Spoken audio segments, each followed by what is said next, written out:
We welcome you back to Naples, Florida. You're on our FBU National Championship YouTube channel, Paradise Coast Sports Complex, for the 8th grade FBU National Championship. It's the marquee matchup. It's the 15th anniversary of this championship game, first played in San Antonio, Texas, but has been in Naples, Florida for 9 seasons, going back to 2016.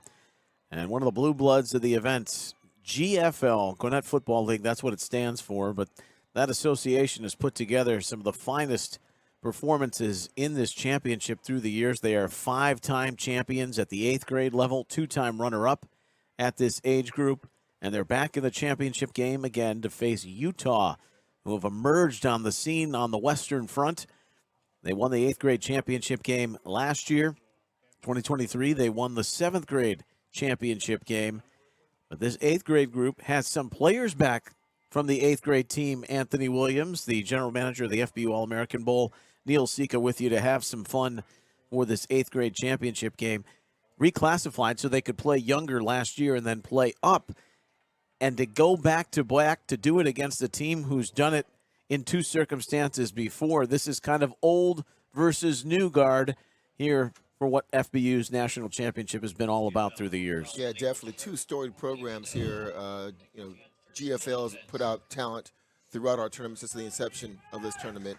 And Utah's had success in the past, and I will tell you, and watch them this week, they are one of the more physical 8th grade teams I have seen in the country, and I watch a lot of youth games. So this is going to be a great matchup. We thought the last game would be a great matchup. Didn't turn out that way, but I fully am confident in both these teams that we'll have a tremendously close game against 2 very talented teams. Look for physical line play on both sides, Neil, from both teams.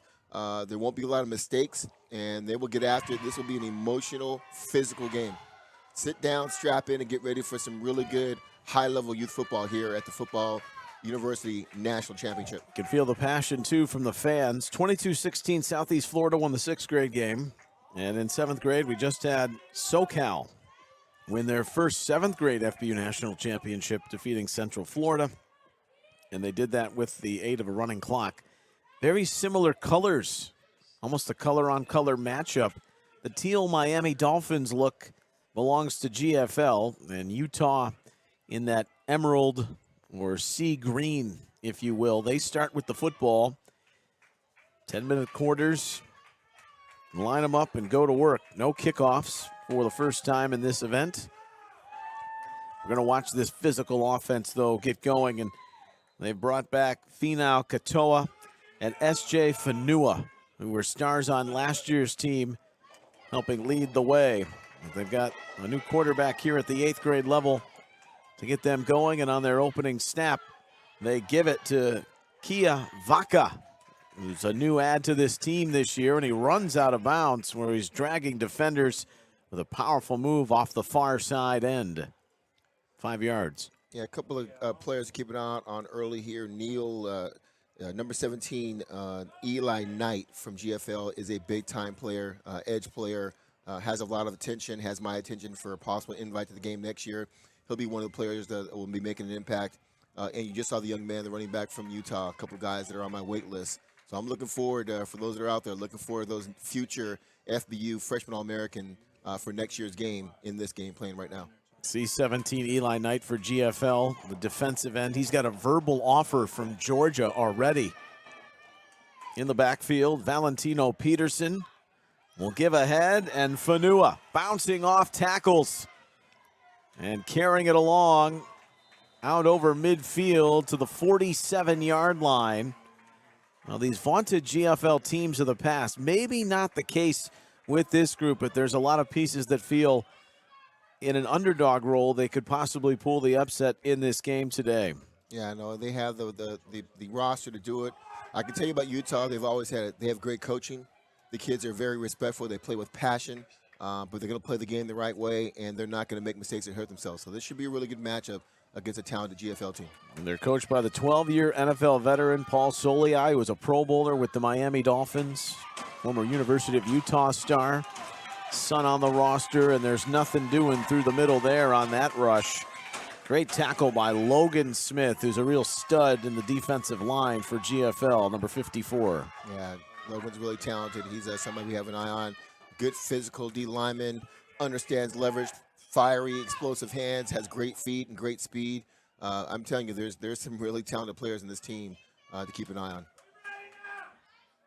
It's been mesmerizing through the years with the 8th grade game. It looks like a varsity football game in a lot of ways. And we already saw a lot of that last night in the 9th grade game, the FBU All-American Bowl.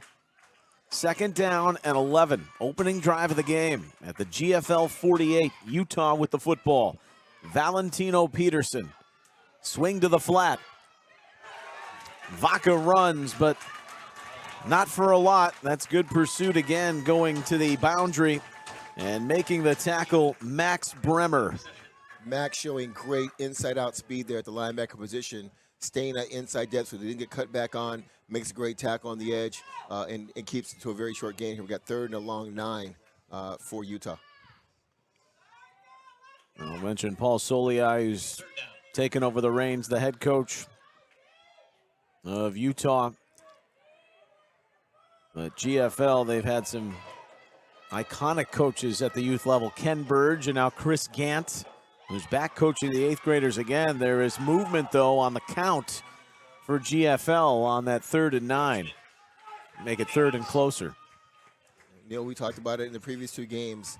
Play calling at 3rd and 9, difficult. 3rd and 4.5, 5 yards, different play call. So let's see what Utah does here. They've already established a run here, but they need to convert in this 1st down. This is right in Utah's wheelhouse. It's what they want, but they're throwing on 3rd down, and up in the air, it's caught. A toss and a touchdown. Great. Now they've waved the play dead, and they immediately call offensive pass interference. I'm going to need to see that again. Fanua, who's got a Utah verbal. No. Wow. That is not doing any justice to the wide receiver. There's some hand fighting, but nothing that's a vehement shove. That should have stood. Yeah. And maybe they're talking about this. Yeah, that's not enough to call that play. I hope they kind of pick it up here. Good contact. Great play by the offense. Great throw by their quarterback. Good coverage, but just a better play. That's a 50-50 ball that the receiver won. I don't think that's a flag on that play, in my opinion. Well, there's a long talk here. Could they possibly overturn and pick up the flag? I like, Neil, that these guys, and a lot of coaches tell you this, convene, all get together. Let's make sure this is the championship game. These kids have fought hard. Parents paid a lot of money to get here. Let's make sure we get the call right. So I love that they're convening together and make sure they're all on the same page. Still a heavy debate. The outstanding player in S.J. Fanua, who shined in last year's championship.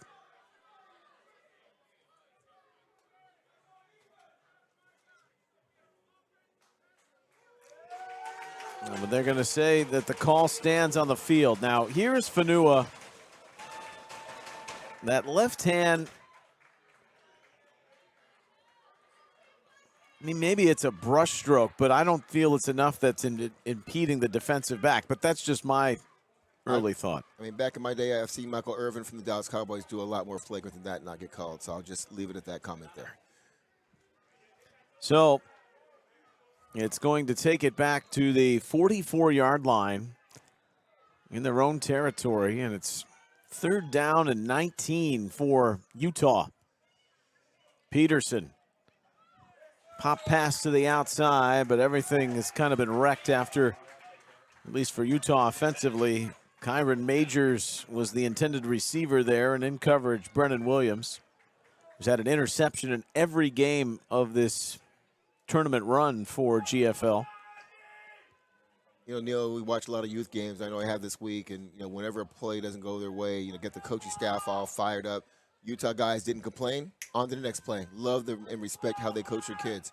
The coaches are a direct reflection of their team. The players see that like, hey, it didn't go our way. Get back in the huddle and let's get after it again. We'll see how they deal with that adversity. It is 4th and forever. They need to get to the GFL 37. But it's going to be a quick kick. Fanua punts it away, and it takes a Utah bounce.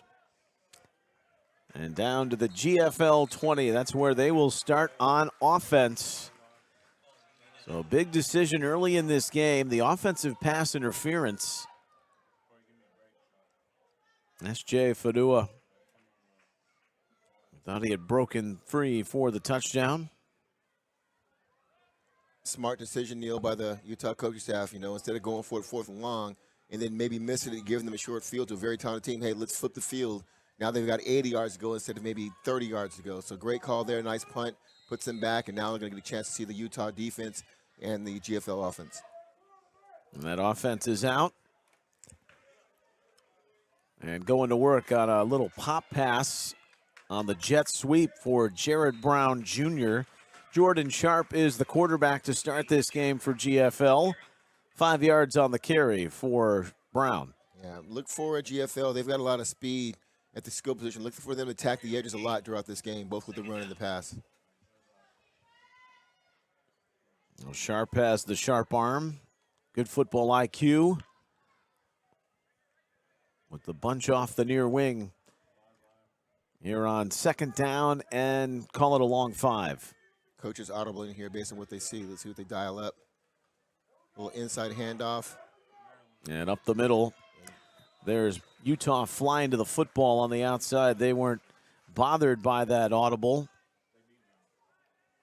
Semisi Crosby out there with Mason in Sing-Same. One thing to keep an eye on as you're watching this game, the Utah defense, they know how to take on blocks and get off blocks and make tackles.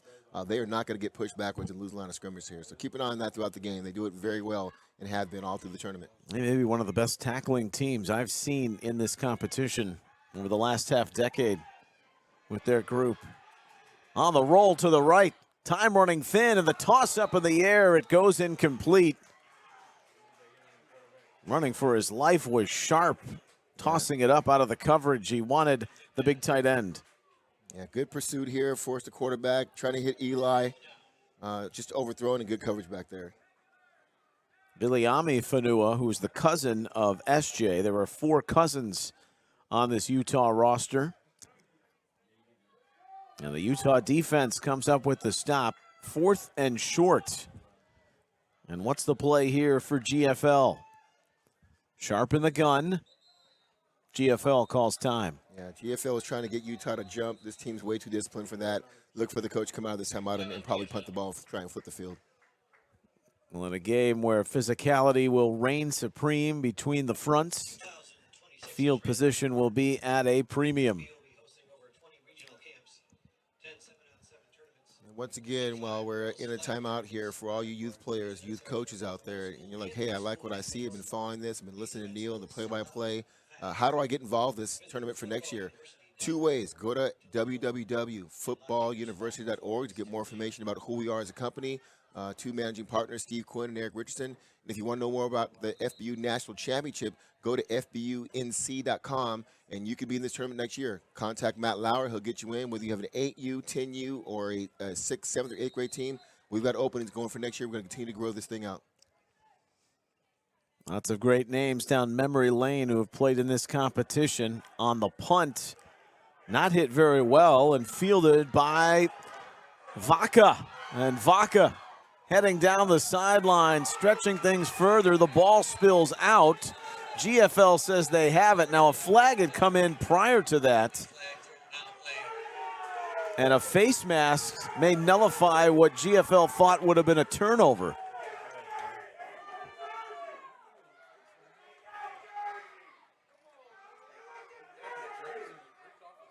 Well, this is another big discussion early in the game after a good punt return by Vaca.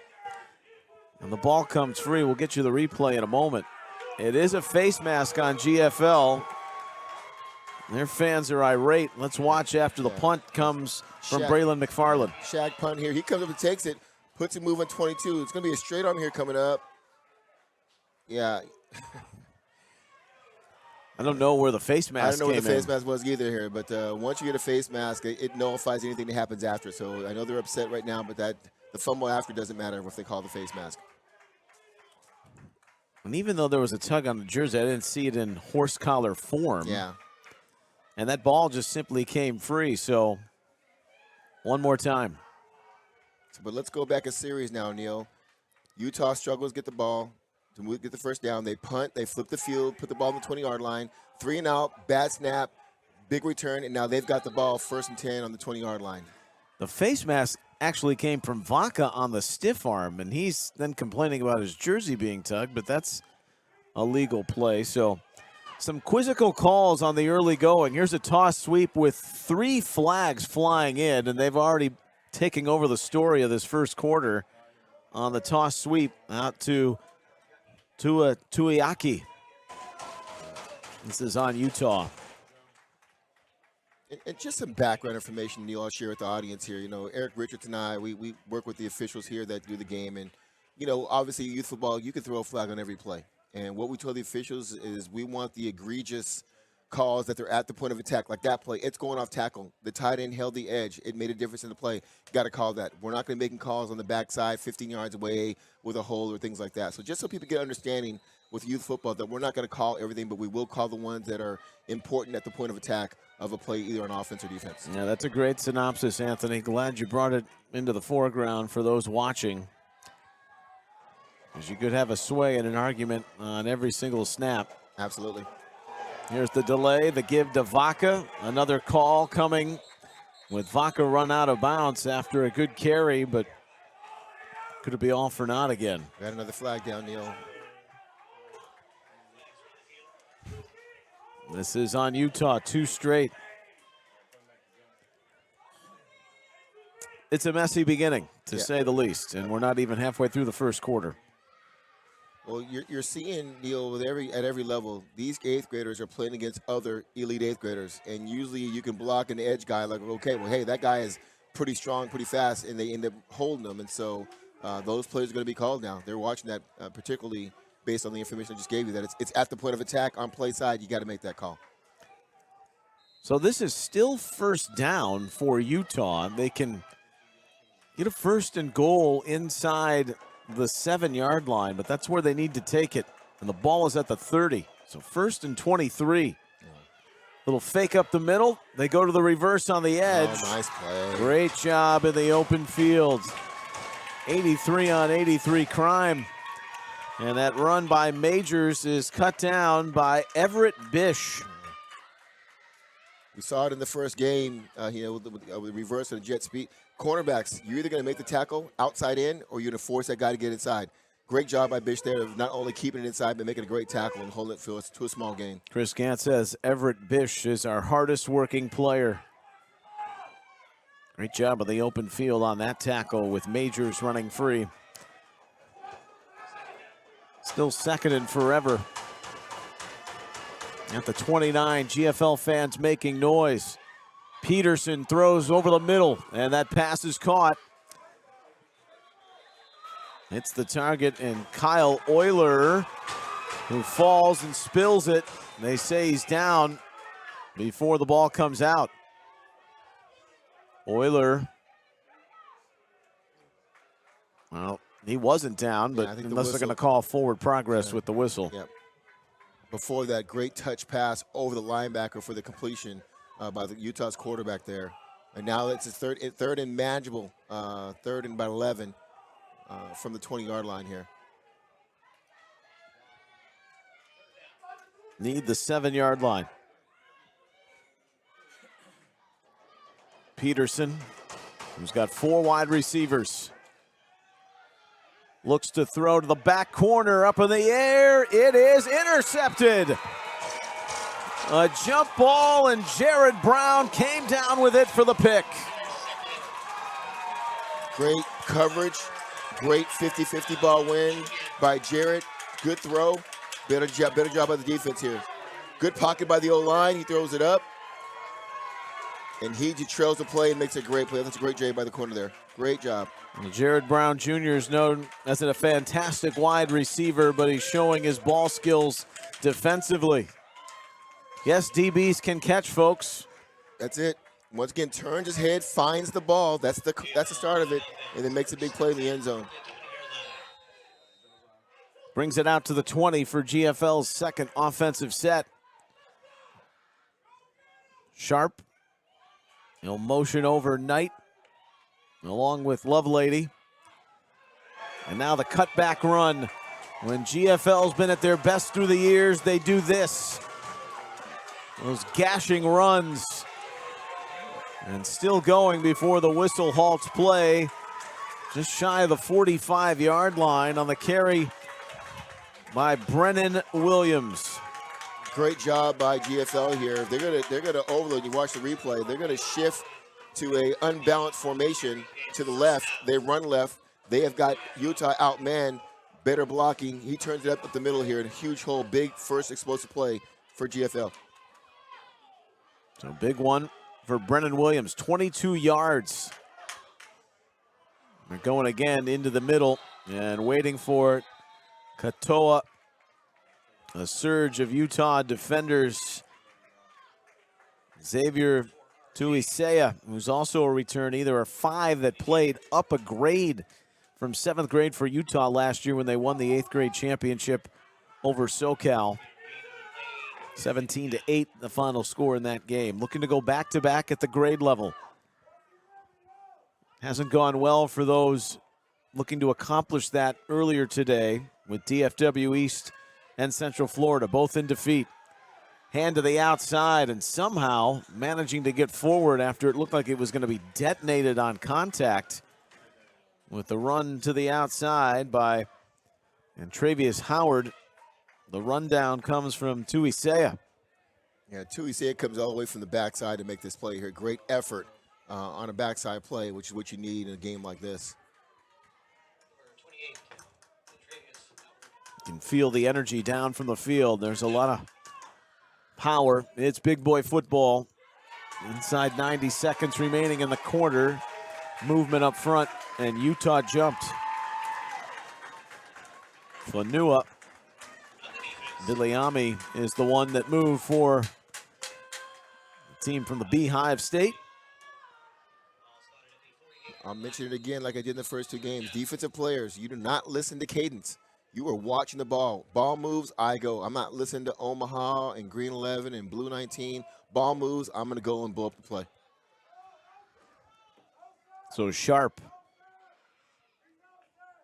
splits 2 to the far side. Now runs out of duress, and he's lassoed down, and the ball will come out, but he was down on the ground. And a free-for-all, but the Utah rush gets to him. And a big swing down by Samisi Crosby. And the Utah defensive line right now bringing great pressure off the edge, forcing the quarterback to move up and into the pocket. And you got your 2 big defense tackles there waiting for him to make good plays. That's great 4-man pass rush right there with no blitzing going on. Great job by the Utah defensive line. It's 4th and 6. Ben Young, the team director, taking more of a bird's eye view after doing some coaching for Utah in the early seasons of building this program, has done a masterful job with the roster.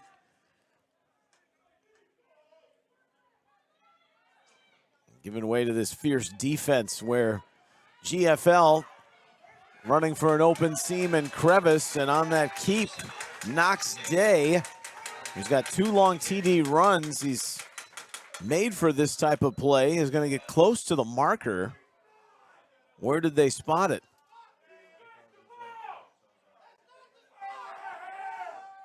Well, the GFL fans, if they had their way, it would have been a first down by a good yard, but yeah, he did not get that first down. Well, the chains are on the other side, and they're looking at the bird's eye view from where we are. Our broadcast location is right behind this Utah sideline. All right, let's take another look at this run by Knox Day. QB, we call these 18 keep for the quarterback. So get the ball, get some blocking, get outside here. Ducks inside. Steps out there. Yeah, he's short. He did reach the ball out, but he's still very short. What he should have probably done is maybe lowered his shoulder and got an extra yard to make it no doubt. They're going to have a measurement here, but I'm thinking he's going to be just slightly short. Even in that, it almost seemed like Utah was acting as if he wasn't going to get there in the first place. A very pedestrian reaction to his run. This isn't even close. And we're having a blocked view, but Yeah, you said it's a good football and a half. Yeah. First down, Utah.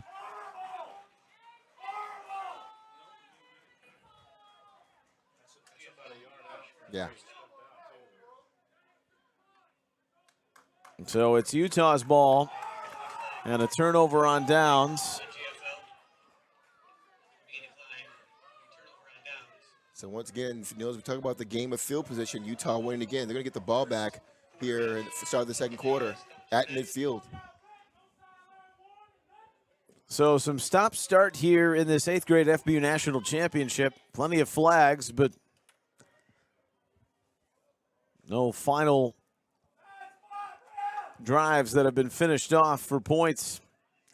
And that is the end of the first quarter. We'll head to the second here in Naples. No score, GFL and Utah in the 8th grade FBU National Championship.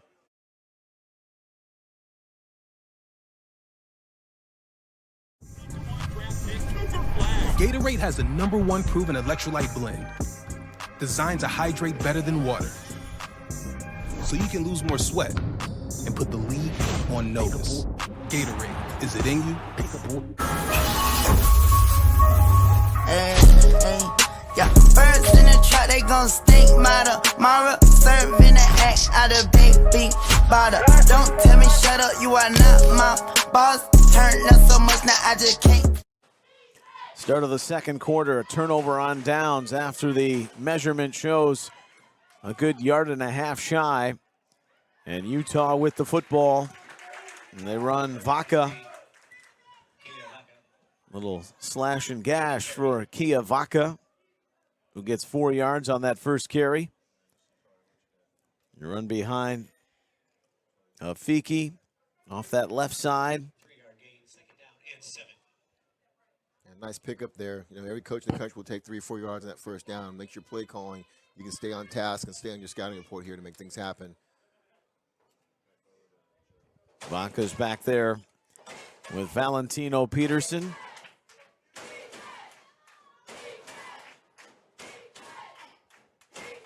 Seven into the box for GFL. Vaca. Va-va-voom. Down to the 35-yard line. Moving well on that run. 13 yards and a first down for Utah. Vaca showed great patience there. Had his lineman in front of him, waited for his lineman. Usually you see young running backs outrun their lineman instead of waiting to set up the block. Did a good job, picked up the big first down, and they can continue this drive.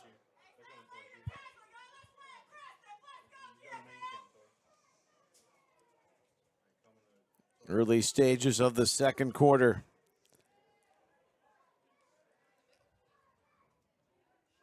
Utah thought they had scored. Offensive PI on S.J. Fanua. It was called back. He'll get the call here on the handoff from Peterson. Got about 3 yards. There's big Eli Knight in to make that tackle. 17 in the teal blue. Fans watching the game starting to notice Utah's not fancy with it, Neil. They are just solid in the fundamentals. They're going to power run the ball, play action, and take their shots when they can. But right now they're establishing the run, and that offensive line is starting to kind of feel their way through this GFL defense. They've had explosive plays in the past, but oftentimes, at least in the games when they've been successful, they wear you down with that line. Keep grinding you. Vaca comes in for a couple of yards, and then it's shut off quickly. Water cut off by Carter Prehar. He is hard hitting in that middle, the linebacker for GFL. Yeah, Prehar's a really good player. I've been watching him the last couple of years. Really developed. He's starting to really grow into his body. Look for it. That kid's going to be a big-time player in the class of 30 for sure. 3rd and 6. And that's a good reminder for us all. The class of 2030, these 8th graders who are already earning recognition, will find their way into some all-star games. UA next, All-Americans, FBU All-American, 9th grade game in a year or two. Peterson on 3rd and 6 goes up top. It is picked. For the second time in this game, it's an underthrow and it's an interception, which could act like a punt, but Bryce Abbott fields it perfectly. And Bryce Abbott here with good coverage here, playing man-to-man. He's on his hips, what we call in phase. He turns and finds the ball. The ball is poorly thrown inside, and he makes a great play to get the ball back to his offense. So the second interception, or maybe if there's just a little more on it, it's a different outcome in both scenarios. Yeah, the quarterback coach is actually telling the quarterback here from Utah, hey, that thing's got to be high and on the outside. If you miss, you want to miss to the sideline. You don't want to miss inside. Cornerback made the play there, but you still could have the safety rolling over. So he's got to miss that high and away, get that on the outside shoulder. One thing, though, Utah has controlled the field position battle for whatever that means in this early stage of the 8th grade national championship and GFL. They're a team that would love to establish the run, but they'll weave in some passing too. Even Trevor Lawrence, you know him as the gunslinger back in his day, but he rarely threw it out of the system of Ken Burge, and it's evolved a bit under Chris Gant, and that's some power football going up the middle on the carry by Braven Hall. It was a tough physical runner. Yeah, they're going hurry-up offense here. They're right back on the ball, get ready to go on second down. Sharp gives to Hall. Runs into a stack of similar colored jerseys. And finally, Fehi Alafipo, puts the final halt to that run. But it is a first down for GFL. GFL definitely speeding up their offense here. They were already at the line of scrimmage ready to run their third play here. Sharp with 3 wide receivers, 2 on the near side. Checks a change of the play from the sideline. And Travius Howard, the running back, with him. And on the RPO, it's Sharp to keep, and he goes down. He didn't want any piece of Kiavaka, who was leading up the field from his linebacker spot. Yeah, great job by the nickel outside linebacker for Utah. Usually you see a quarterback running back coming at you. You want to, when he did decide you want to come inside with him and you get up the edge. He stayed outside, forced him inside. Here comes the linebacker to shut it down. Really good job, good consistency by the Utah defense. Should say Vaca's more of a roaming safety for Utah. There he is, 23 in that darker green. Jordan Sharp has the football at the 20, and this is the second time they've gotten Utah on the hard count.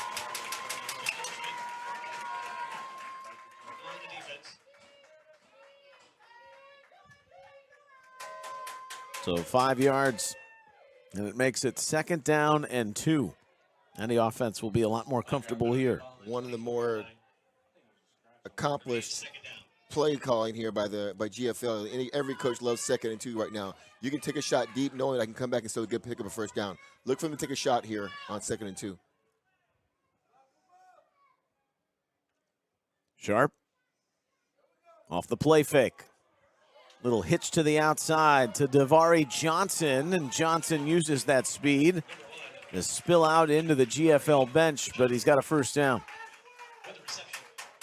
Nice job by GFL. Remember, this possession started inside the 5-yard line. They've already picked up 2 first downs here.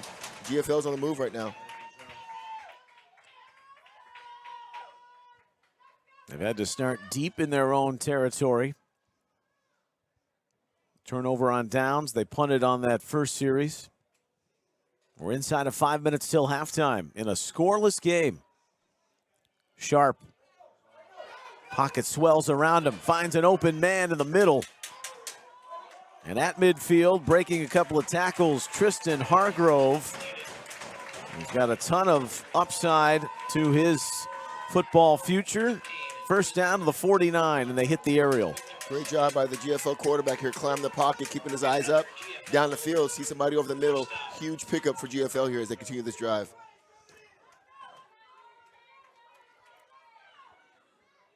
Tapering inside of 4 minutes.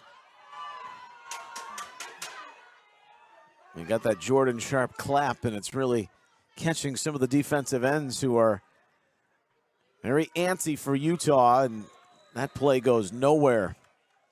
in a hurry, swelling it up and swallowing it down, Fanua.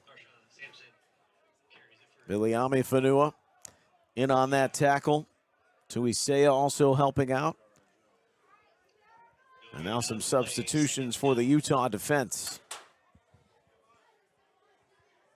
I'm sure GFL has this play in their arsenal, but I'm looking for a screen here. Utah's getting a lot of pressure on defense and through the defense line. Look for a screen here coming up by GFL in this season, next couple plays. Well, Knox Day has got a tendency to slip out of the pocket and run. Looking to do that here, but Utah read it well. Day does his best to gain some positive yardage. And now we've got a little mischief away from the ball that led to a flag. Some unsportsmanlike, perhaps. We'll see who it's on. RJ Walker is there for GFL. I think they're talking about picking this thing up. There wasn't anything flagrant. The whistle hadn't blown yet. They didn't throw blows, so I think they're talking about maybe picking this thing up. Yeah, it was a little quick on the flag there on the trigger for the official. If you're keeping track at home, that's 3 referees' discussions at no points in this game. And we've got offsetting personal fouls.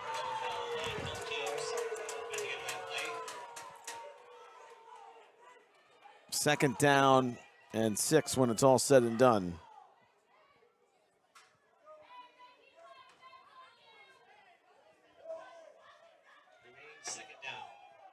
Jordan Sharp is back in. He's the quarterback for GFL.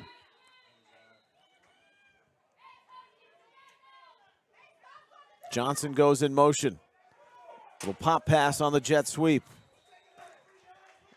Tell you what, with the speed by GFL getting to the edge there, it looks like it's going to pop for a big play, and then all of a sudden the Utah defense just closes the gap and keeps that to basically about a yard gain. A tremendous effort and angles by Utah to close that thing down before it got big.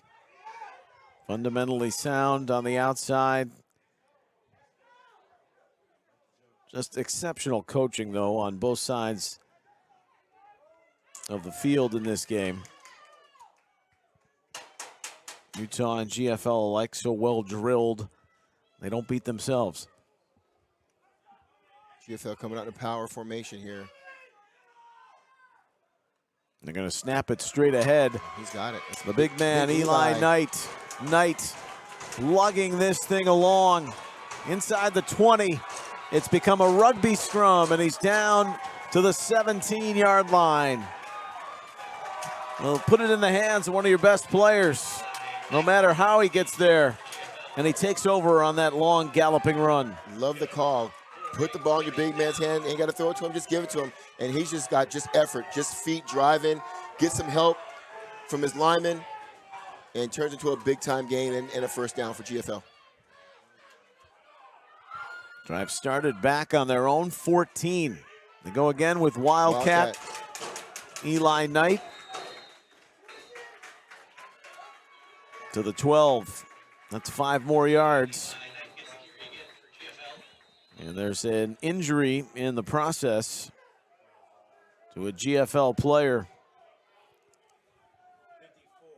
And right now, down is Logan Smith, who's one of their big pieces of the defensive line, but also an integral part of blocking on offense.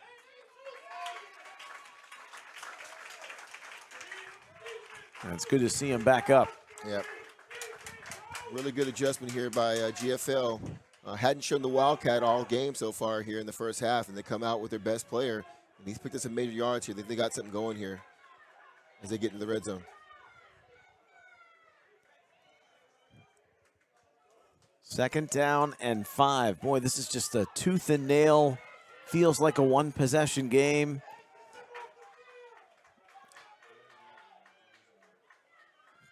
GFL coming on that Wildcat again, Neil. They got something going. They're like, hey, until you stop it, we're going to keep running it with Big Eli. I'm going to say, they may have this in the playbook a little bit more the way it's gone so far. Yeah. Eli Knight takes that direct snap for the 3rd play in a row. Nose dives into the pile. Close to another first down. It's going to be 3rd and 1 coming up on a minute remaining in this first half. GFL hoping to break the ice. This 5-time champion at the 8th grade level. Hasn't been the easiest run, though, over the most recent seasons.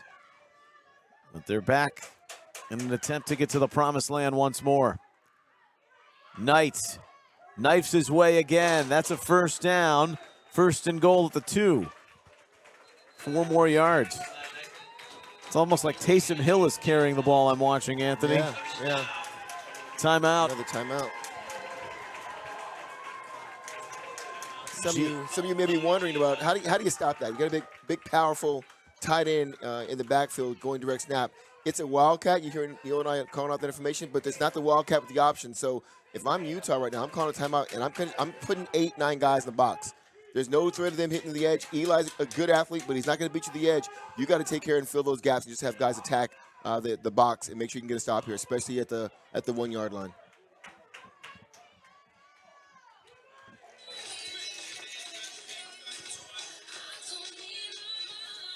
So out of this timeout, Utah has not been able to solve Eli Knight running with the football. Remember, this was an interception that started this drive all the way back at the 14-yard line in their own territory. This is a long, long series to get them down here. And if it ain't broke, don't fix it. They've got Knight in the backfield. Taking that snap, and he is tackled around the goal line. He's going to come up shy. Well, they got in there. Katoa was the first to get there. GFL fans thought he had broken the plane, but there was contact first. Nice job by the backside D tackle. He shot the A-gap there and put a big hit on Eli before he get his momentum going here. That's why he's not in the end zone. GFL needs to keep an eye on the clock here. There's 22 seconds left. They got to make sure that they've got a timeout in case there is a stop again.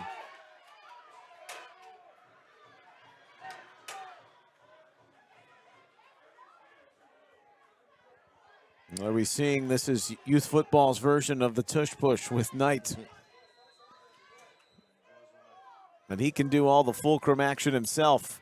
Takes the snap, jostled it, and then behind a host of linemen falls into the end zone for the touchdown. There's a flag in the back of the end zone, which would more assuredly be post-play, but we'll double check. Look at the line push by the GFL offensive line here. I mean, they're pushing Utah into the end. I haven't seen any other team in this tournament be able to do that play right there.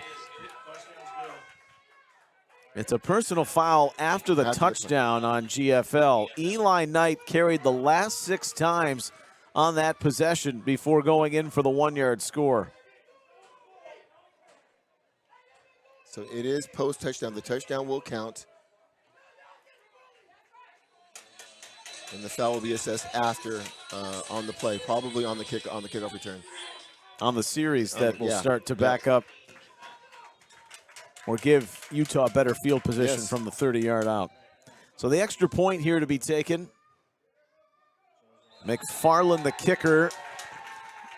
And that's the 3rd time in the neutral zone in this first half for Utah. So shades of a little bit of being undisciplined in these circumstances. And this is important. I wonder if GFL. Would you figure, would they go for 2? And would you run the same play with Knight? Well, I just saw the coach say, hey, no, we're going to decline it, but they're just going to kick it again. I don't know about that one. That may come back to haunt them. Remember that for the second half. Braylon McFarland with the extra point. Pops it through. 7-0. GFL. 13 seconds remaining in this first half. So if I'm counting correctly, Neil, they'll get the ball at the 40-yard line, maybe the 45. 13 seconds left. Might give a chance to a couple of Hail Marys here. Knowing Utah, I think they'll just kind of run the clock out, go into halftime. They do a great job making adjustments over their time here in this tournament and come out and get ready for the second half. That was a major drive of almost half the quarter for GFL. And more importantly, they get the ball to begin the second half, GFL does. Yeah, so they're going to get the ball at midfield here. I mean, an intermediate pass, maybe get you down to the 20-yard line, then kind of throw you a Hail Mary. I mean, from here, I'm going to be aggressive here. I mean, they've called a couple of ghost pass interferences. You never know here, so I'm definitely throwing the ball up vertical here. That's a good memory. Valentino Peterson, who's thrown a couple of interceptions on underthrown passes at the 45. Going to get out of the would-be pursuit of GFL and make a little bump in the back. You know, GFL fans, they thought there was a hold on that rush inside. Either way, it is 2nd down and 8 with 6 seconds left here in the opening 20 minutes. Haven't seen Utah throw the ball deep a lot in the tournament because they haven't had to. I don't know his arm strength, but I mean, once again, the game, that half can't end on a penalty. Throw it up and hope for a flag. You know, what does it hurt?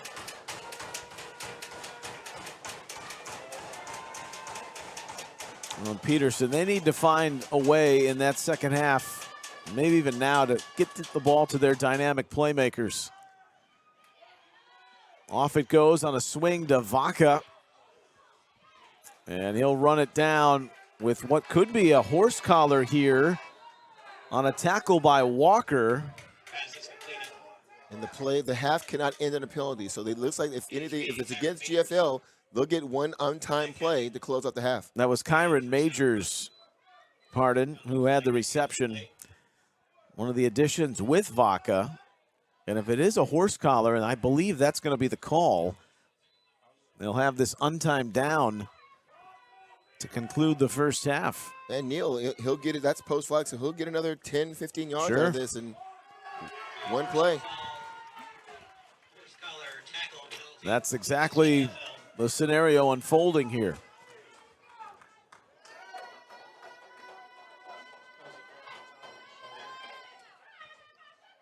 So with literally no time to work with, Utah's found this fortuitous circumstance. And 15 yards. And they're going to have it at the 18-yard line of GFL with a chance to toss it into the end zone. They take their timeout. Now, Neil, we've already seen the GFL secondary make some big plays. 2 interceptions on 50-50 balls. So do they go vertical here? I would say you want to do either an over route or a crossing route. Maybe try and get somebody to get picked off in the traffic. Those would be the 2 options for a one untimed play. That's what I'd be going with right now. It's been a very quiet first half for S.J. Fanua, who's their star standout at the wide receiver's position. He thought he had a touchdown that was called back for offensive pass interference, but really hasn't had a target or much of a touch of the football offensively. And that's a credit, too, to maybe GFL's defense keeping an eye and spying on him. Yeah, and mostly their secondary. He's had good pockets for the ball in, but the GFL secondary, the back 7 have been really good in this first half. Fanua, S.J. Fanua wears number 7 on the near side of your screen. That's where he's aligned. The chance of defense from the GFL fans. Final play of this first half. Valentino Peterson doesn't see the oncoming rush. He's crushed. And the half comes to an end. Great. The blitz coming off the weak side from Tyson Lamb. And that was a sacrifice indeed. Great call. Outside, he beats the tackle. And that's a tremendous hit. A momentum swing. GFL scores the big defensive stand. And halftime is upon us in the 8th grade FBU National Championship. And GFL will have the football when the third quarter begins. Nightfall upon us in Naples at the Paradise Coast Sports Complex. One last look at the sack to conclude the opening stanza. Yeah, back in the day, Neil, we would call that the lookout block. The tackle completely missed the edge. He turns around and tells the quarterback, hey, look out. Oh, that's a great hit coming off the edge. Everyone yells at the TV screen, but they can do nothing. They're powerless to stop it. That's a great explosion off the edge there. And a GFL highlight doing their smash mouth game with the running of Eli Knight and then the play there by Tyson Lamb. We'll step away and come back. It's halftime. 7-0 GFL, the FBU 8th grade national championship.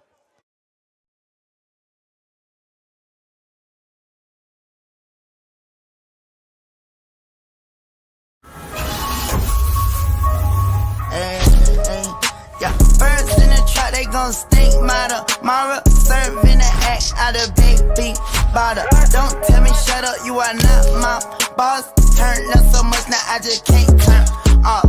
Don't call me message, you can't answer when I call you. Daddy was a rolling stone, I get it from my father.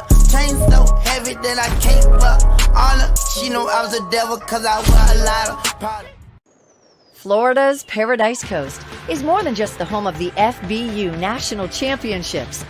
We're also the home of endless natural beauty and wild adventures, the home of holes in one and one-of-a-kind dishes, the home of incredible comebacks, and just plain kicking back.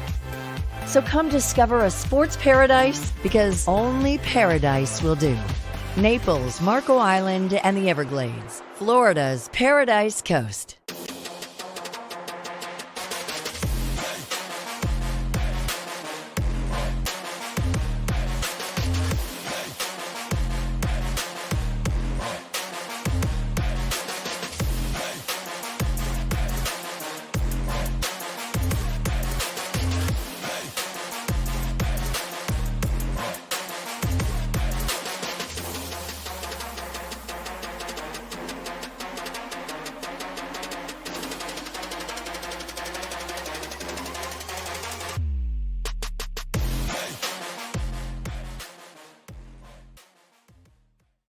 Gatorade has the #1 proven electrolyte blend, designed to hydrate better than water. Made to rehydrate, replenish, and refuel, so you can lose more sweat and earn a place in history. Gatorade. Is it in you? Peekaboo.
Rolling into the third quarter here in Naples, 8th grade FBU National Championship. Christmas time tradition in Collier County and the 15th anniversary of this game.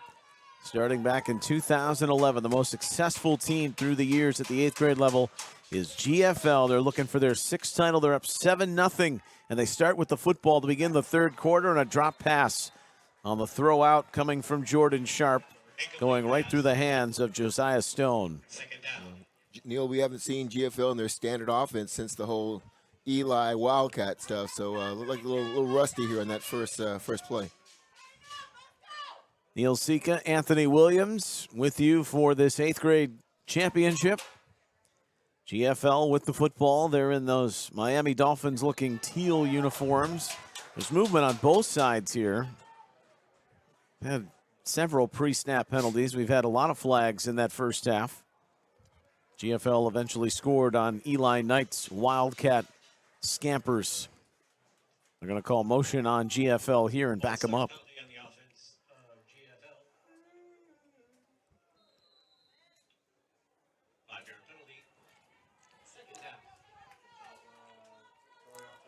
Jordan Sharp, who's in the pistol. Braven Hall right behind him. Hall takes the carry. Hall with a gashing run and a big hit over the Utah secondary. Just powering through over Vaca to finish off that play and get to the 40. And this is looking a lot like that true smash mouth game that GFL's been known for through the years. Showed great burst on that play, coming from the little midline right up the middle here. Picks up a big first down for his team as they continue this drive. Get the sense both of these teams much more comfortable playing with the lead than they would in coming from behind. That's why keeping it a one-possession game so crucial right now for Utah. A little swing to the outside, and that's caught by Stone, who catches this one and gets 8 yards. Yeah, good job by Stone there, but a better job by the wide receiver on the block on that. Totally took out the corner, allowed him to pick up about 8 yards in that first down. 2nd and 2. Love how GFL is showing a good balance. Run the ball up the middle, throw the ball outside. Probably going to run the ball in the middle here, try and get back outside. They're very good at attacking the edge in a variety of ways. Jordan Sharp, the quarterback.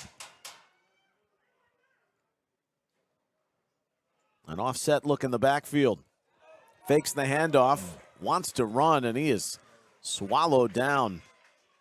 Great play on the edge, and it needed to be, or it would have been a first down by Tuisea. Yeah, Tui saved the first down there. If he doesn't get that tackle, he's going to run for a while there. Get the feeling, I know it's just the beginning of the third quarter, Neil, just Utah has a little steam. That drive at the end of the half seemed to take a little bit of steam. They don't seem to have that same body language that they had in the first half. Hopefully they get it back here. Penalty put them in position after a pass completion to have a shot at the end zone. But it was a sack fumble that concluded the half. Up the middle, the handoff goes. Simple old school mentality here, and busting through is Sampson. 3 yards and a first down.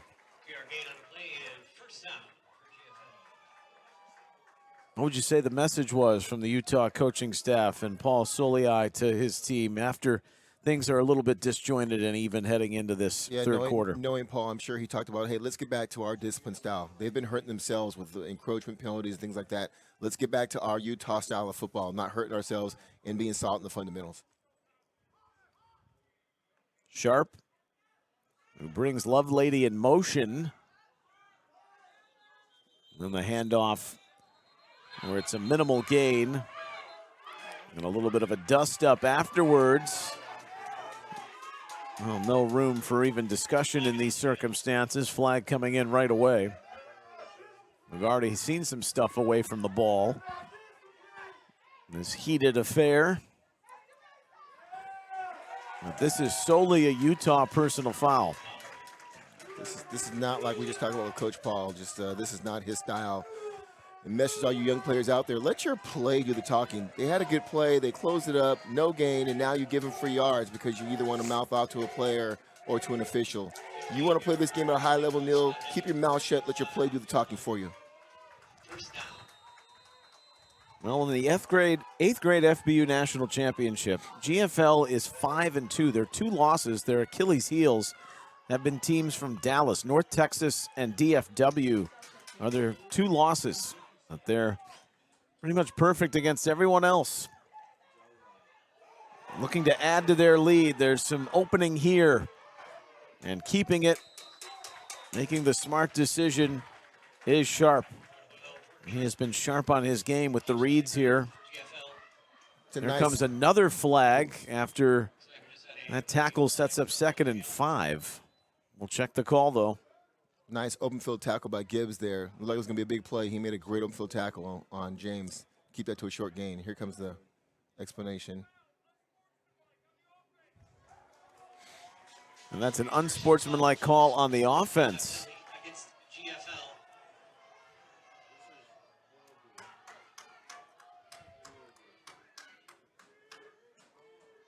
Well, it's just these penalties are killing the ebb and flow of the game. Absolutely.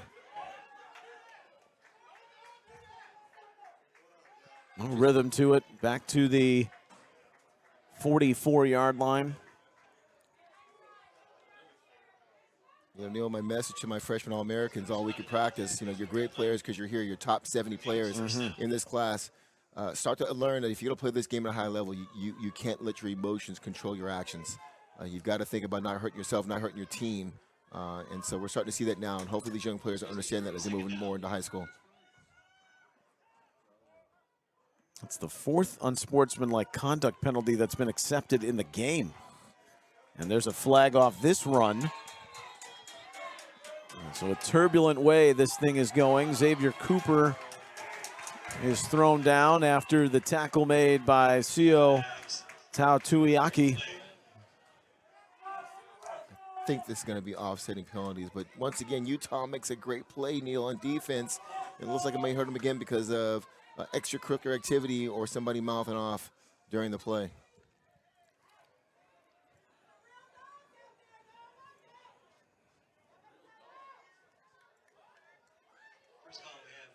Look at the play here. They try and get to the edge. Safety does a great job keeping it aside, and a great fill by the linebacker there. I didn't see anything extra on the end of that. I don't know why that flag was thrown. Yeah. Oh, there was the barking into Cooper from Tautuiaki after he had thrown him down to the ground. He had some words. But there was an initial call on GFL, was there not? Yes. For a hold? It looked like it.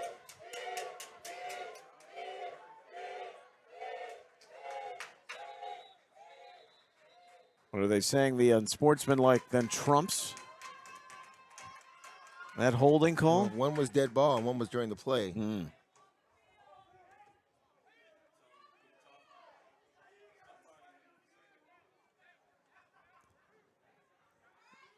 Well, however you dice it up, it's not leading to poetic football. GFL has grinded their way to a 7-0 lead.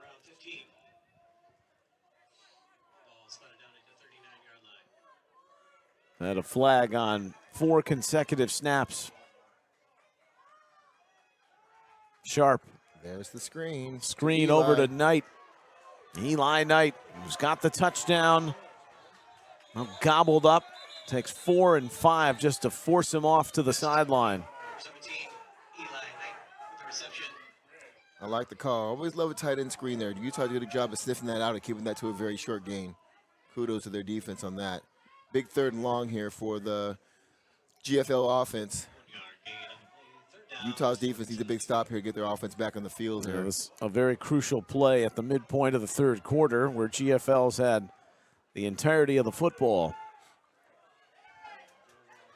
Sharp will send 3 receivers off to the far side, and they motion Knight off left end. That clap by Sharp has been a weapon all game long. That's the 4th time in the offside position for the Utah defense. Sound like a broken record here, but defensive players, claps, auto, anything oral, doesn't matter. You as a defensive player, you are watching the ball, and when the ball is snapped, that's when you go. Giving away free yards right now. Utah needs to clean that up.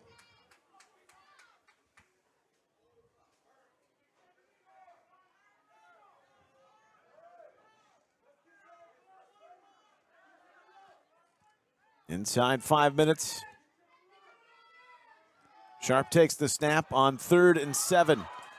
Amazing little run and then goes down, which will be shy of the marker. He's to the 29. He needs to get to the 25, but 4th and very manageable here for GFL. Yeah, Still watching Neil mentioned it before, of these young quarterbacks. Once they leave the pocket, ball security. You're not throwing the ball, put the ball away. We saw that at the NFL level last night in the Ravens game with Zay Flowers. So your young quarterbacks, all offensive players, once you decide to run, once you pass the line of scrimmage, it's all about ball security while you're trying to get as many yards as you can.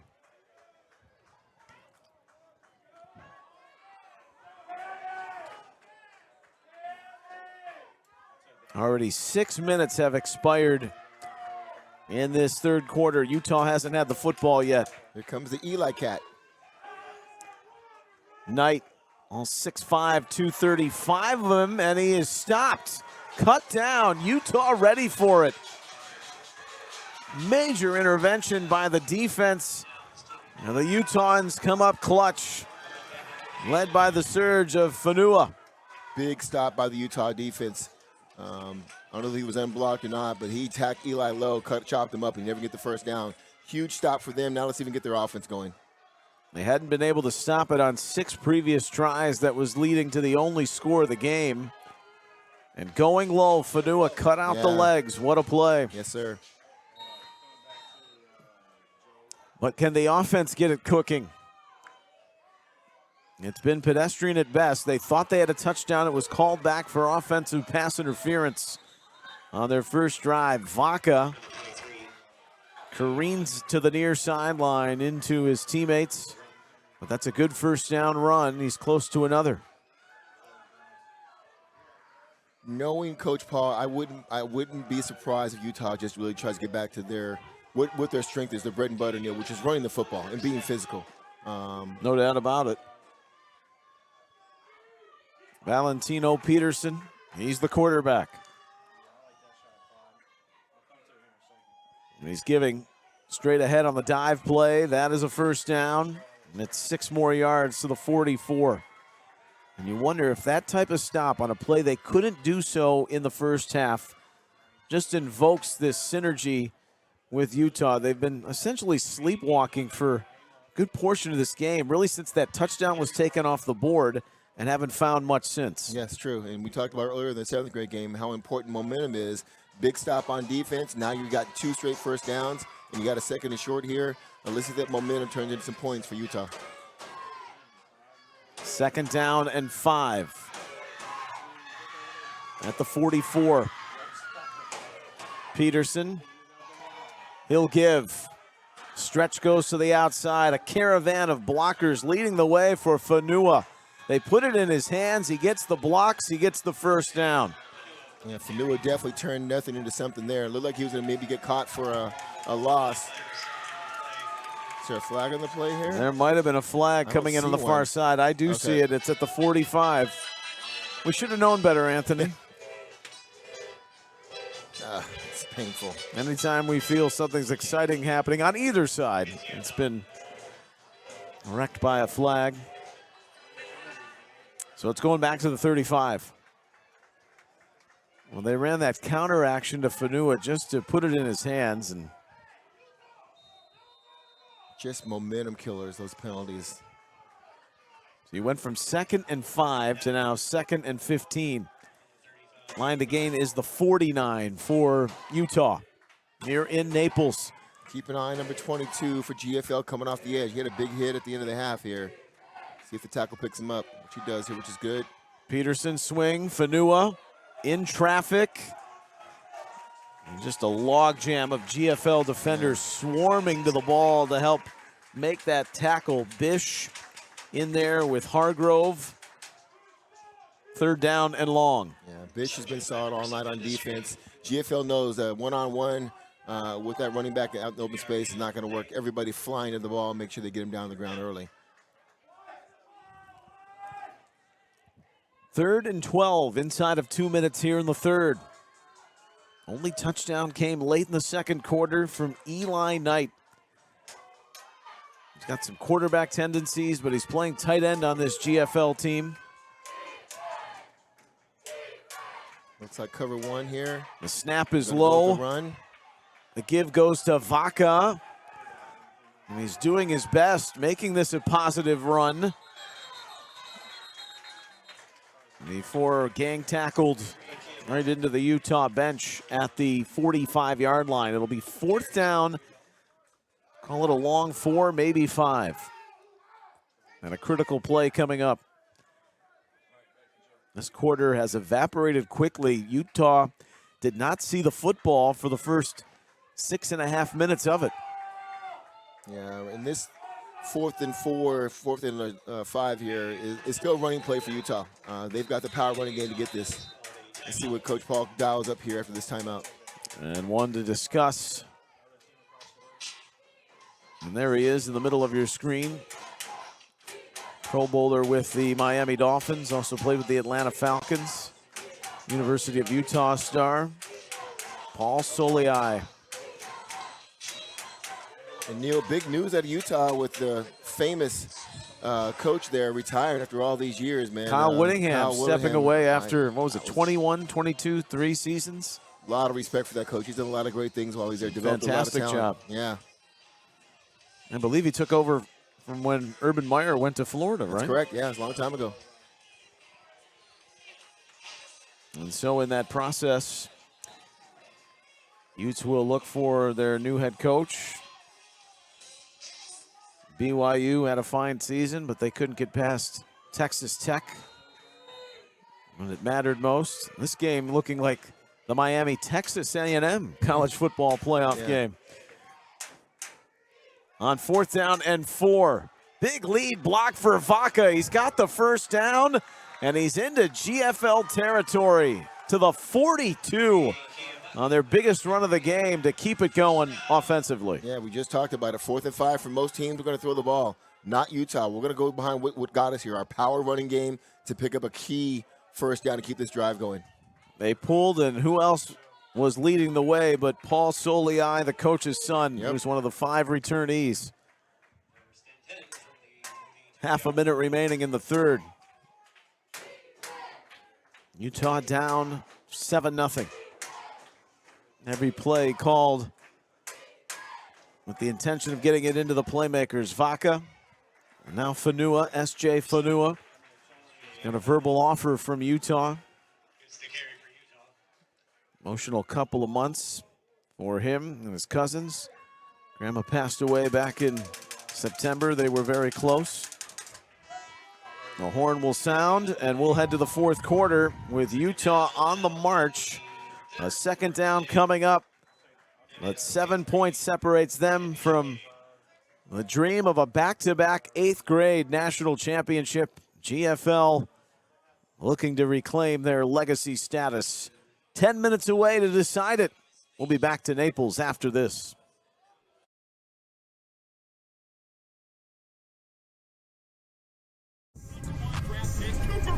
Gatorade has the #1 proven electrolyte blend, designed to hydrate better than water, so you can lose more sweat and put the league on notice. Gatorade, is it in you? Yeah, birds in the trap, they gon' stink, mother. Mara serving the act out of big bottle. Don't tell me shut up, you are not my boss. Turn up so much, now I just can't turn up. Don't call me back since you can't answer when I call you. Daddy was a rolling stone, I get it from my father. Chain so heavy that I can't buck all her. She knew I was a devil cause I wear a lot of product. Florida.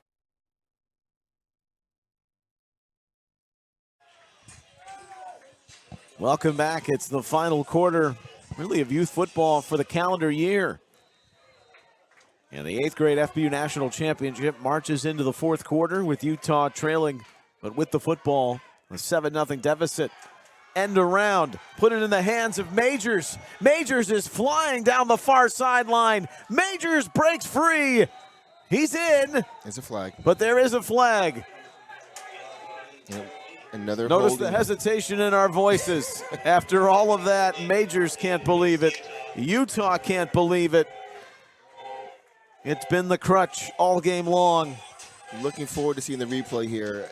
He obviously called this on a reverse at the point of attack. I didn't quite see it, so I hope to see it on the replay, but he obviously felt confident and threw the flag.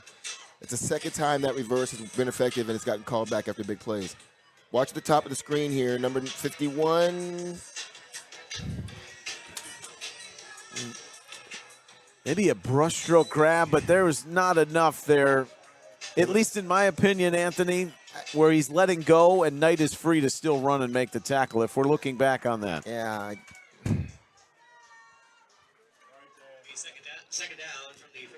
Now you could look at that, but the flag came all the way back near midfield. At the point of attack, yeah. We're looking at that hold on Knight, they say, from Afiki. Second and behind the sticks, 2nd and 19 for Utah. And they were playing in front with their power rush game. Vaca up on the inside, maybe got a yard, 3rd and long. Yeah, Those quick little checkdowns and hitches on the passing game. Just 2 attempted here in the second half for Utah. They haven't been looking downfield. But that is bound to change now. 3rd down and 17. Right when we start to see Utah start to establish your running game, which you can use when you're ahead of the sticks. But when you got 3rd and 15, it's very tough to run the power game and get back in this game here.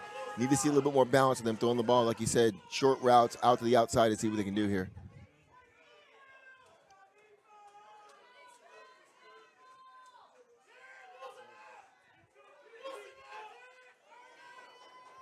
Key play in this game.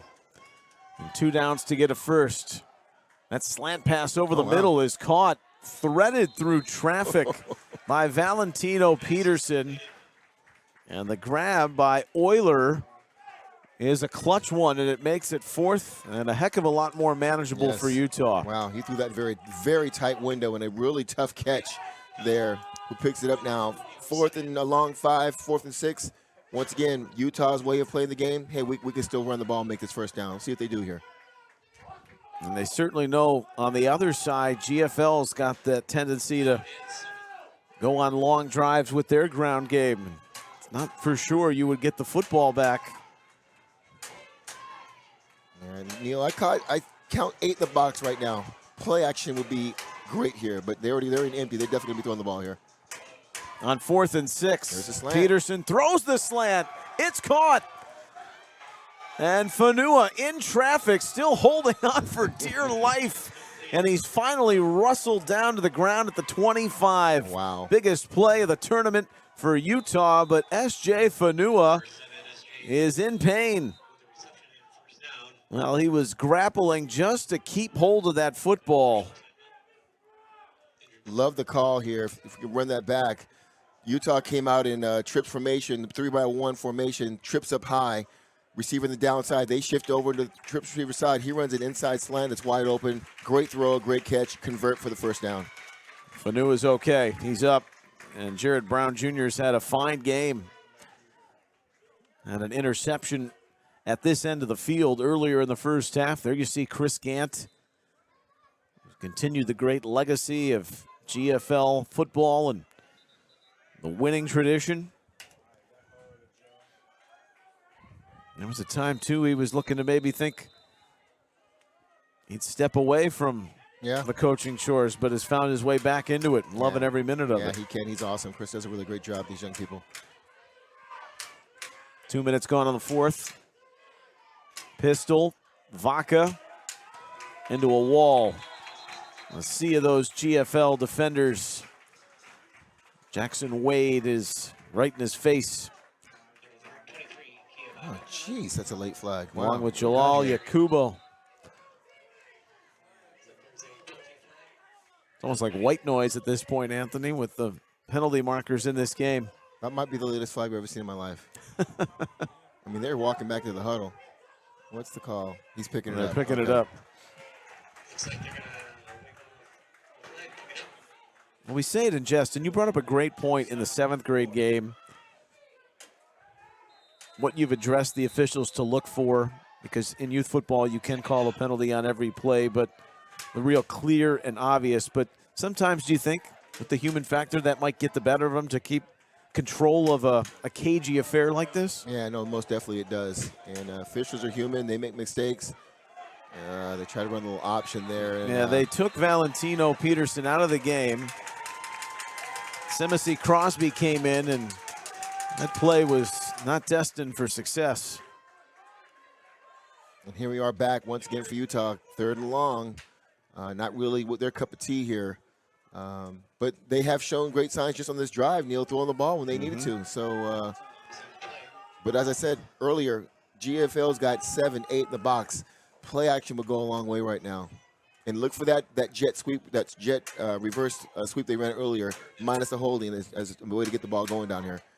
Fanua is on the near side slot. He wears number 7.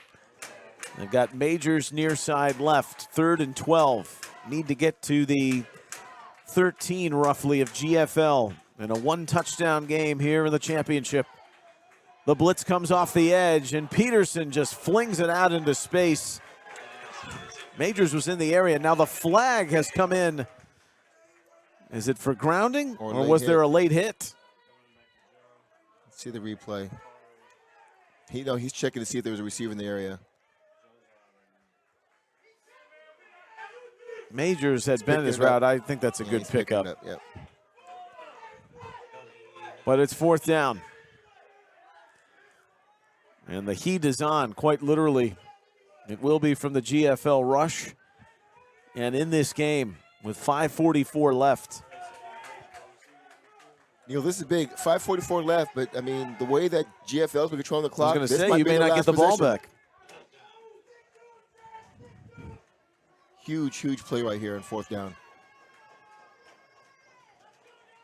They did come up with that crucial stop to get the football back.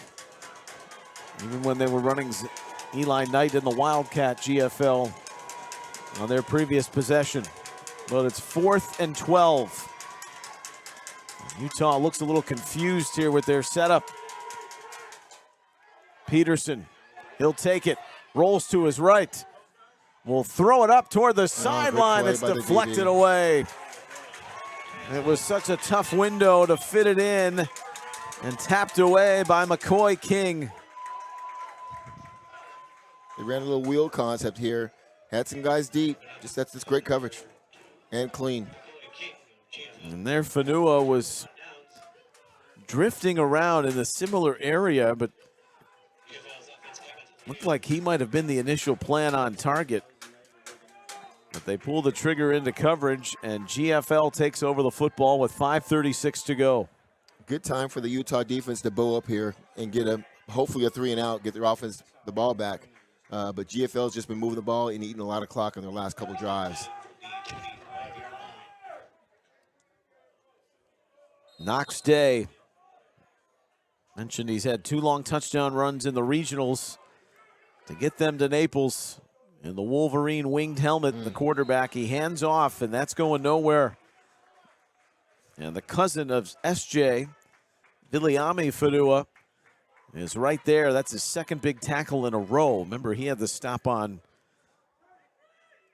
Knight on 4th down on the previous series. Clock is running. GFL in no hurry. They say we'll score and we'll rely on the strength of our defense. Built in a very similar composition in the way they go about their business to Utah. It's interesting, Utah's defense literally playing without a middle linebacker. You got one guy in the hash, you got the guy way outside in the C gap. I'm surprised GFL doesn't run the midline here, right up the center. They've stacked the line. Delay game. And a delay of game on GFL. That's something you'd particularly see in the balance of their operation. A little unsettled, and maybe the way the game is played out. Nothing against Knox Day, but Sharp's been the signal caller and in command of the offense. Absolutely. This is getting big here. I mean, you're 2nd and long here. This is a key play on this drive. So you don't see him out there. Inside handoff. Day's going to keep it on the RPO. He's going down right away. Viliami Fanua. Another tackle. There he is, number 11 for Utah. Really 3rd down and forever for GFL. Surprised, Neil, that Coach Paul would burn that timeout with 4:17. I mean, you got a good stop there. It's going to be 3rd and long. But, hey, now look at, 3rd and long. He's probably telling his guys, we got to get a stop here. Let's be clean. Let's be disciplined. No offsides. no face mask. Let's be in good coverage. Let's talk, make sure there's no busted coverages, and get this ball back and possibly get field position and have a chance to go in and either tie or win this game. I think to go back and explain the talk about the quarterback situation here for GFL in this circumstance, Knox Day is more of the running quarterback. I think Utah is expecting that, so to almost play essentially in their hands when they're stacking the line, and you're not maybe diversifying your options if you're GFL without Sharp on the field, is an interesting scenario here. Yeah, Sharp still not here. I wonder if he's injured. That could also be, great point. Started to cross my mind with the fact that we haven't seen him. Day fakes, looks to throw. Day still motoring along. He's going to go out on the sideline. And stop the clock. There was contact, so that's going to kill the clock, but it was a clean hit right before he got out of bounds. Clock It is is running fourth now. down. Well, they'll say he stayed in the field of play. Well, that is also something of an eyebrow raise, but even risking it by going that close. Really small puncher here. These are precious seconds, and Raylan McFarland has the big duty of the punt for GFL. Yeah, I think the official meant to stop the clock. He just looked up and said, hey, he's going to ask him to put some time back on the clock. I thought for sure he went out of bounds in that last play. Or maybe not. All right, Neil, do you go after it, punt block, or are you going to go for the return here? Boy, that's a great question. Looks like they're setting up for the return. I just know I was going to say the way that the officials have taken to any extracurriculars, or if you make a wrong move running into someone, then that could be your whole championship. Yep. Smart play. They pull off. And at the 45, they've got great field position with 3:51 left. Great job by the Utah defense. We talked about the importance of getting the 3 and out there, and they somewhat did with a couple of penalties. But they're in good position. 3:51 left, offensive field, plus 45, the minus 45-yard line. I think they've got 2 timeouts left.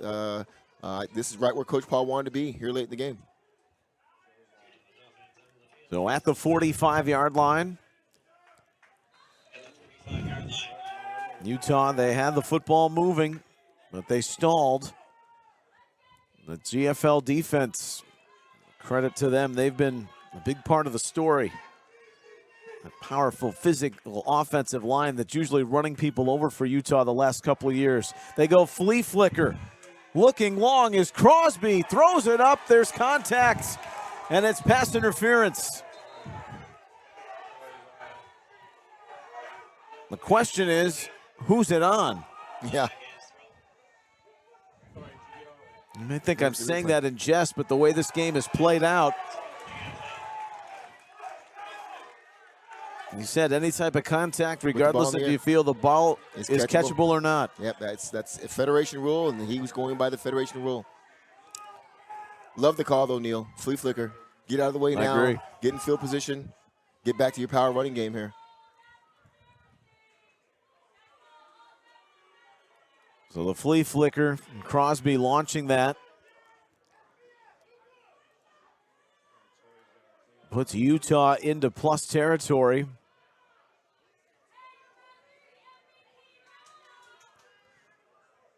So Misi Crosby. Utah coming out in bone formation, wishbone. Just raw power, but GFL's not buying it. And that play spills over into the sideline. A late flag comes in. Well, it carried on the tackle from Tyson Lamb, who's arguably one of the best defensive players in the GFL.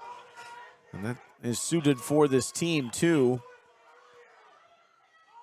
We got a flag and a cap off on this play.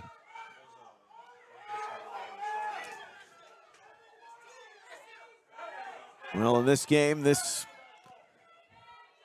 has pretty much been the picture that summarizes what we've seen here in the 8th grade championship. It's unsportsmanlike personal fouls, maybe the third set of offsetting personal fouls in this game. You know, that was initially probably a penalty on GFL. And then you see the arm shove of the Utah player. Watch this again. The excessive tackle out of bounds and then the push that comes from Tuisea, who's a returnee. All for naught. 2nd and 9 at the 39.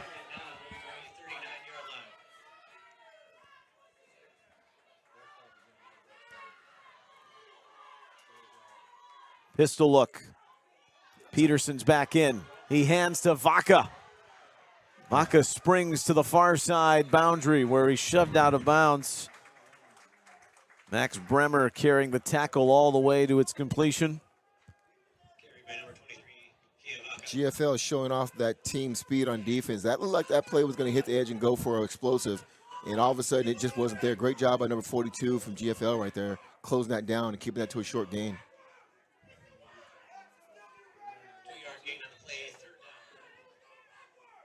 Third down and 6. Clock is stopped at 3:36 remaining.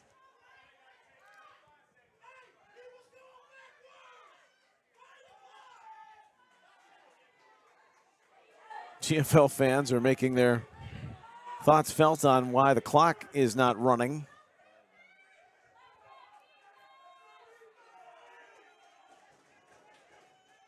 But it's a big moment here. Peterson.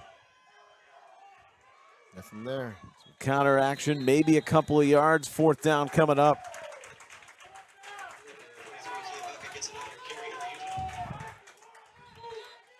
And there are a couple of players down. Only one gets up out of that collision. Lincoln Millick was down. Utah does call timeout to talk it over with 3:18 remaining. And we were just here, so Utah with a 4th and a long 5, and they ran the ball and got the first down here. I just wonder if Coach Paul's thinking, do I do that again? It looks like GFL's starting to get some momentum against that run. Do we go play action? Do we go with the flea flicker? Because right now, GFL's kind of dialed into their running game right now. There really has not been any sort of rhythm or finding success in the passing game.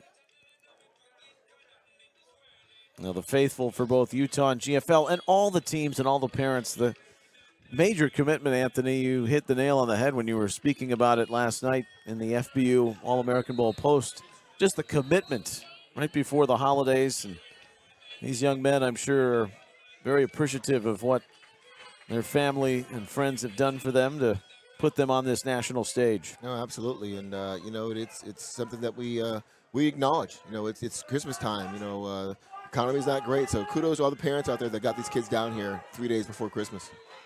8th grade championship is on the line, 7-0. It's been that way since the end of the second quarter. Valentino Peterson on 4th down and 6 from his own 45 to the flat. The reception made by Majors. And a major catch for a first down to convert for Utah. Yeah, typical fade out concept. Outside receiver runs a fade route. Number 2 receiver runs a 10-yard out, gets the first down. It's a great call by Coach Paul and executed very well by the Utah offense.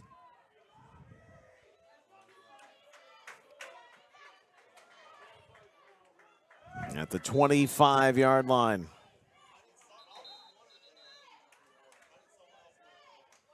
Got some confusion here. So plenty of time left, Neil. I'm going to put 3:02 on the scoreboard clock. Yeah, there's a lot of time left, but count the number of GFL players in the box right now. Right now, I count literally 8 guys in the box. I know Coach Paul is seeing that and thinking, "Wow, there's a lot of room behind the linebackers on this." They're going to stick with their run. Stack the near side on the strong side, and GFL sensed it. Vaca. They leave a vapor trail. There's the clash down by Tyson Lamb, who's having quite the night on the defense for GFL. Yeah. I mean, bottom line, it's just numbers game right now, Neil. GFL's got more people in the box than they can block. And that's why you're seeing these great plays right now, especially that one for literally a 4-yard tackle for loss here. And they're saying beat us through the air. Yeah. I don't blame them. Telling Utah to do just that. They've converted on that most recent pass to Majors. They're going to need a big play down the field. And Valentino Peterson was looking for the big play earlier in the first half. He's going deep here for Fanua. Up. He's got it. Fanua. Wow. End zone. Touchdown, Utah.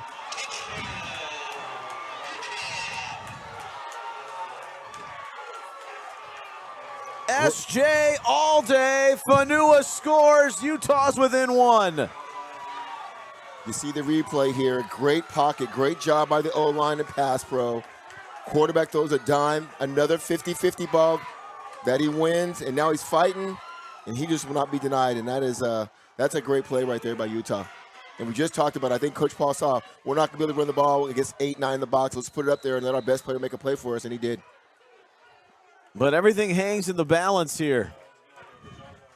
They're bringing in the wishbone and playing to go ahead.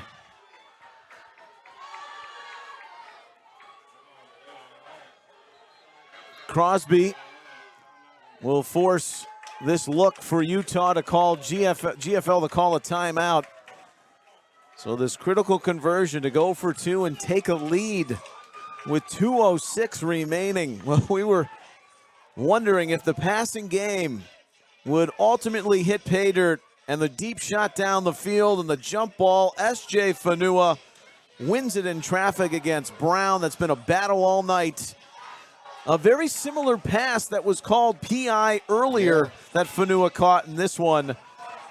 He makes sure it's all clean. It's a nice route by Fanua there with the release, avoided the contact at the top of the route, and gets in. And wasn't bad coverage. He just won the 50-50 ball, which he's been doing this entire game. Now here's the thing. So now we get into chess, Neil. GFL's been putting 8-9 in the box, and Coach Paul came out and showed wishbone formation. You know, that's going to be tough with all that mass humanity inside. Now he's coming out in different formation, coming out in a little bit of a wide formation. Look for a roll out right or run an RPO to the right here. Crosby. And the give goes straight ahead. There's not much there, but on the second surge, the conversion is good. It was fumbled, but the ball had broken the plane to Isaiah, who got second life on a Beehive State bump. Utah leads 8-7. Big time drive, big time play. Great effort. Look at this. He is stopped initially in the hole. He keeps just driving his feet. Team helps pull him out. Now they're pushing him, and he gets in the end zone for the PAT. Great play, but now, hey, Coach Gant's been around. He's seen a lot of games. He's coached a lot of successful games. Still 2 minutes left in this game with a very explosive offense with a lot of great athletes. I don't think he's too worried right now that GFL can go down and either get in field goal position or going for a winning touchdown. To Isaiah. Well, that ball was spilling as he was breaking the plane, but extra insurance coming from Kingston Saluka to fall on it to make sure the conversion would have been good anyway. Well, they've brought in Sharp back in. There's a pre-snap whistle. It's procedure on GFL. We're down a point now. Well, what grit from this Utah team, Anthony. So many things just choppy in this game for both teams, but the way the offense was going, they would get a little bit of positivity and then it would be blanked, and have found a way to lead this game with 2 minutes left. Yeah, I'm going to give a shout out to Coach Paul once again. I mean, I know his bread and butter, but he has adjusted based on situation this entire game. Well, Sharp has returned, and he's looking to go deep, and he had a man breaking into the clear, but it's overshot. Fanua was wondering where his backside help was, and Josiah Stone almost flipped the game on its head again. I understand the call there, trying to get deep here, but you've got time to work the ball down the field here. And it is good to see Sharp back in the game. He can make plays with his arm and with his feet here, so look for him to do that here on this second down. 2nd and 15 at the 25. Here comes pressure off the edge. It's thrown. It's intercepted. They brought the pressure. There is a flag, though, in the backfield. It's used in the area of holding. Or would they call roughing the passer? Oh, it's roughing the passer. The blitz came on, but the hit was high, they say. I can't wait to see this replay. I did not see that. I was following the ball, so let's see what happens here. It nullifies Tau Tuiaki's interception. They came with blitz pressure off the edge. Oh, wow. He didn't hit him with his helmet. Can we see that one more time as they're walking this off? Here comes Fanua.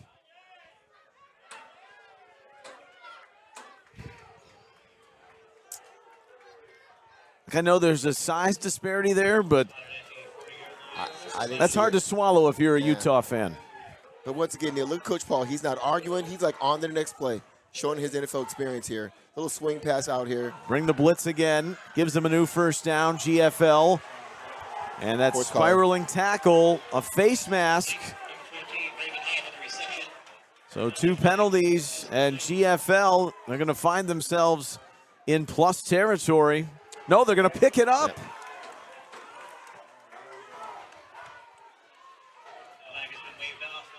100 seconds left, and that means the clock's going to run. 2nd down and 10.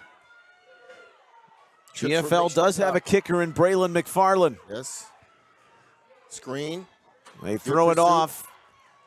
And dancing around in traffic, and then the tackle is made. A timeout's going to be called here by GFL. That's at least their second. 3rd down and 5. Well, Utah thought they had the pick to seal the deal, and then right after that, what they were initially going to call a face mask was then picked up. Here's another look at what they called roughing the passer on the sharp throw. Kind of gave him an elbow to the back of his helmet. I would let that go, but hey, that's why I'm in the press box. But going back here to real time, Neil. So third and a long 5.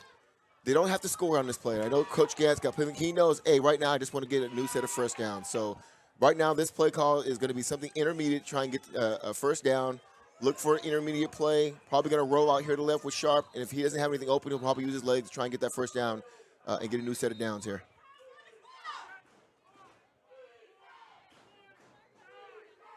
They want 1:19 on the scoreboard clock. Jordan Sharp, the quarterback, with Antravius Howard in the backfield. The running back for GFL, the 5-time 8th grade champs. But now they need 2 points, at least a field goal to secure a 6th crown. After Utah scoring with 2 minutes left. A little chess match going on here on offense, on defense. GFL coming up in trips right. They've got a safety over the top, but the backside safety is locked in on the bottom receiver here, looking for him to run a slant or a post. Let's see what happens here. Against the 4-man front, Sharp looks down on the far side. Up it goes. It's caught! Caught! And going into the end zone for a touchdown is Brown!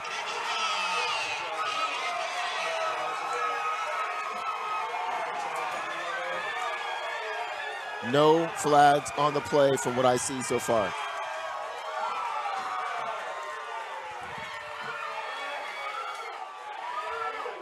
A miraculous throw and catch. Sharp to Brown, who outjumps the coverage and waltzes in for the go-ahead score with 1:04 left. Another 50-50 ball. He's got inside leverage. He just makes a better play in the corner. It takes it in. Great throw by Sharp in that play.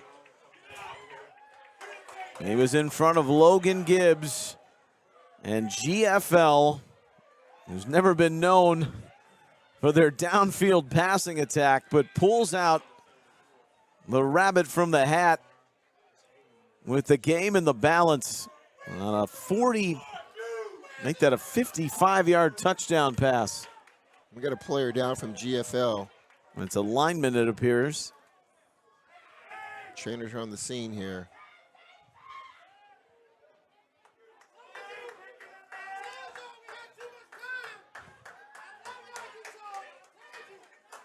Well, this is a game for 37 minutes. You wouldn't put it in a time capsule, but bottle up what we've seen in the last 2.5.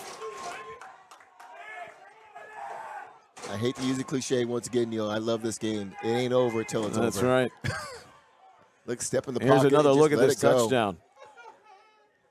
And what's interesting, Neil, is the cornerback's in good position. The receiver's not behind him, but the receiver adjusts and just makes a great play on a 50-50 ball. Kudos to the receiver on that. Jordan Sharp. He went to Jared Brown Jr. A sparkling score on that long throw. The concern now, though, with the injured lineman still down back at the 33-yard line. We'll catch our breath and pause 30 seconds here from Naples. 13-8, GFL leading Utah.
Mekhi Hester, lineman for GFL, was the player down. Back here in Naples with 1:04 remaining, GFL has just went ahead on a 55-yard touchdown pass to lead at 13-8. After Utah had taken the lead on a 2-point conversion, scoring on a pass of their own to S.J. Fanua. Now GFL, they'll play for two. Sharp gets him into the set. Looks to throw. Open man. Caught for the 2-point conversion. Love the call. Tate Lovelady. 15-8.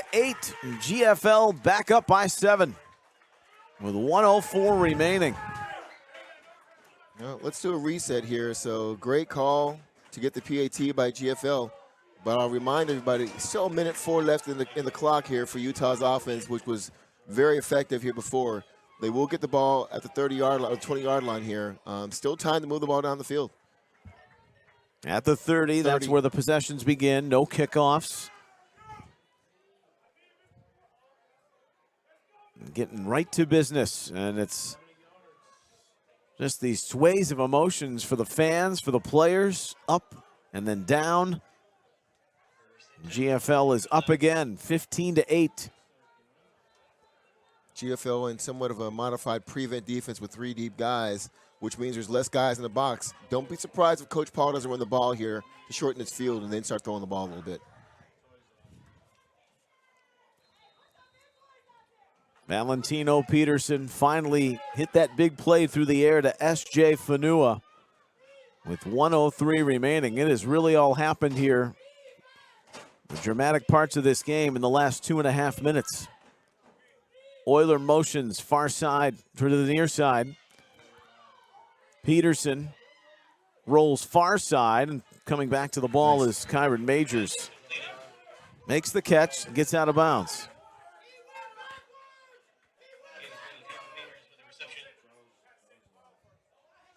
56 seconds remain. What's at stake? A second 8th grade title in a row for Utah.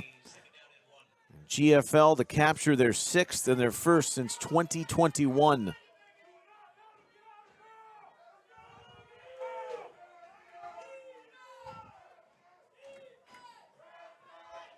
Four wide receivers.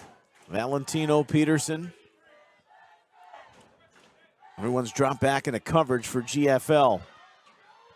To the outside for Majors. He's brought down at the 44-yard line. Clock moving.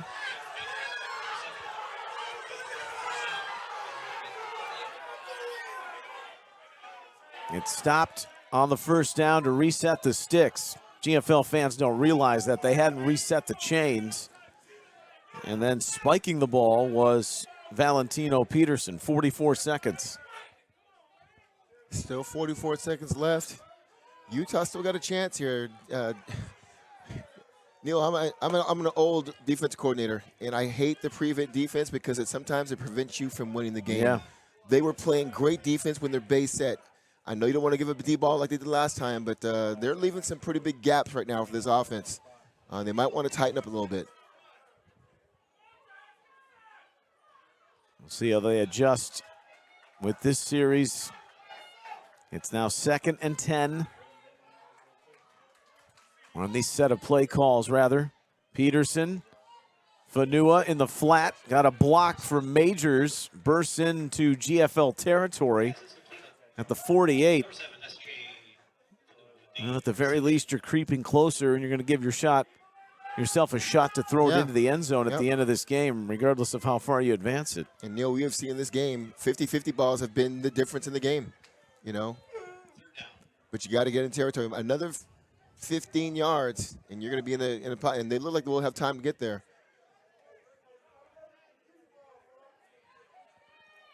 7 GFL defenders essentially playing soft and hanging back. Yeah, 4-man rush. Keep an eye on number 22 for GFL coming off the edge from up top of the screen. Peterson, they double team him, and Peterson throws, and Majors had it go off the fingertips. Tight throw along the near sideline. Tyson Lamb is just such a handful to deal with. The GFL defensive end. 33 seconds left. But more importantly, in the heat of the moment, it is 4th down and 2. They need the first down. Yeah, definitely. So this is the game right here. At least to prolong it for Valentino Peterson and Utah's offense. Kia Vaca with him in the backfield. S.J. Fanua, the big talent, is on the near side. They motion Majors. They look, and the throw is low. It's incomplete. They wanted Fanua, but instead they're going to find heartbreak. Quarterback never set his feet and really let that ball go, and there was a linebacker sitting there. Thought they might try and run the ball there to just get the first down. He wanted to go for the slant. Tough way to end it on a great game. Well, on the 15th anniversary of this championship, the team that's won it the most is going to score 15 points to secure their 6th national title, GFL. Many felt they were the underdogs coming into this game today, and they had to pull some magic late, some unlikely magic in the passing game in the last moments. But Jared Brown Jr. on the pass from Jordan Sharp. It's victory formation for GFL. And the final 24 seconds will tick away.